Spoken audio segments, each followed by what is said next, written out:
Hello বন্ধুরা, আসসালামু আলাইকুম। আশা করি ভালো আছেন। আল্লাহর রহমতে আমিও ভালো আছি। আজকে আমি আপনাদের এই ভিডিওতে দেখাবো যে গাম্বুরা ভ্যাকসিন কিভাবে আমি করি। এই যে আমার ব্রয়লার মুরগির বাচ্চা, এগুলার বয়স আজকে 16 দিন। তো এটা 3 নাম্বার ভ্যাকসিন গাম্বুরো। প্রথম ভ্যাকসিন রানীক্ষেত করছি, দ্বিতীয়টা গাম্বুরা করছি, এইটা তৃতীয় নাম্বার, এটাও গাম্বুরা করব, চতুর্থটা রানীক্ষেত করব। ওটা করব 21 দিন বয়সে। তো দেখতেই থাকুন। তো আমি এই জায়গায় 16 লিটার পানি নিছি যাতে 2 ঘন্টার ভিতরে শেষ হয়ে যায়। মুরগিগুলো এই জায়গায় 500 মুরগি আছে। তো 16 লিটার পানি নিছি, 8টা পাত্র নিছি। পানি অল্প করে নেওয়ার কারণ হলো তাড়াতাড়ি যাতে পানিগুলো শেষ হয়ে যায়। এই পানিটা যখন শেষ হয়ে যাবে তখন আমি সাদা পানি দিয়ে দেব।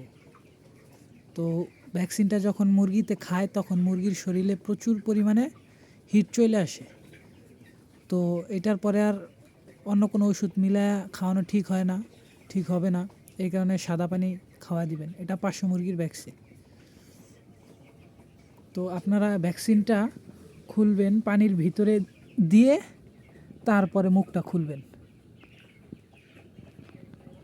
এই তো, ওপরে খুলবেন না, পানির ভিতরে হাত দিয়ে তারপরে খুলবেন। এই যে খুলে দিছি পানির ভিতরে,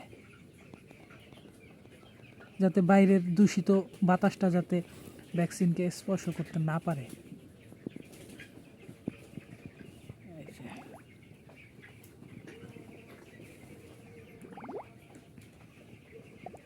এটা 3 নাম্বার ভ্যাকসিন, গাম্বুরো ভ্যাকসিন।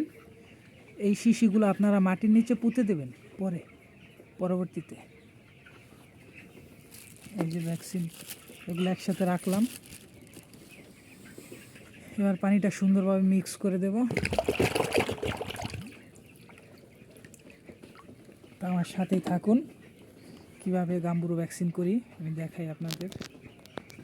যে ভিতরে রাবারটা পড়ে আছে, আপনারা এটা সুন্দরভাবে মিক্স করবেন। আবার অতিরিক্ত নাড়াচাড়া করবেন না, এটা যেহেতু একটা ব্যাকটেরিয়া, একটা ভাইরাস। তো এটা বেশি নাড়াচাড়া করলে ওটা দুর্বল হয়ে যায় ব্যাকটেরিয়াটা। তো মোটামুটি মিক্স হয়ে গেলে তারপরে আপনারা দিয়ে দিবেন। মিক্স হয়ে গেছে। এটার সাথে যদি আপনারা দুধ ব্যবহার করতে পারেন, গরুর দুধ একটা উতরান দিয়ে তারপরে, তাইলে আরও ভালো হয়, কারণ ভিটামিনটা পায় ভালো তাইলে মুরগিতে। এখন এই যে এই পাত্রগুলা, এগুলা একটা একটা করে ভরবো।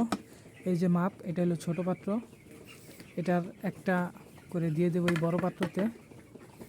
তো সাথেই থাকুন, দেখুন কিভাবে ভ্যাকসিনটা দেই আর দেওয়ার পরে কিভাবে মুরগিগুলাতে খায়। তো ভ্যাকসিন দেওয়ার আগে আপনারা 20 থেকে 30 মিনিট অথবা 1 ঘন্টা, মানে বাচ্চার সাইজ বা বয়স অনুযায়ী আপনারা পানির পাত্রগুলো তুলে রাখবেন। তো আধা ঘন্টা তুলে রাখলে মুরগির যখন পিপাসা লাগে তখন ভ্যাকসিনের পানিটা তাড়াতাড়ি শেষ করে ফেলে। তো সাথেই থাকুন, দেখাইতেছি কিভাবে বাচ্চাগুলোতে ভ্যাকসিনটা খায়। আমি আগেই পানির পাত্রগুলো তুলে রাখছিলাম। তো বন্ধুরা দেখবেন, এখন আমি যে ভ্যাকসিনের পানিটা দেব, কিভাবে মুরগির বাচ্চাগুলোতে ভ্যাকসিনটা খায় দেখেন।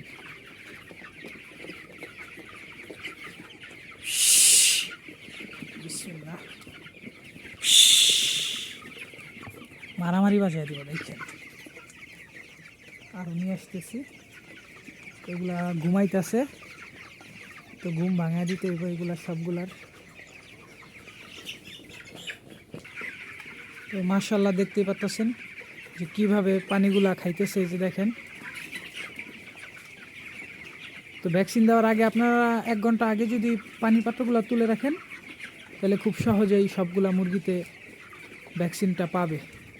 কারণ পানি পিপাসা লাগে তখন প্রচুর, সবগুলাতেই পানি খায়। তো বন্ধুরা, আজকের ভিডিও এই পর্যন্তই। আমার সাথেই থাকবেন, লাইক কমেন্ট শেয়ার করে দেবেন।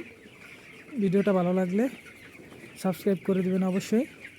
তো আল্লাহ হাফেজ, আসসালামু আলাইকুম।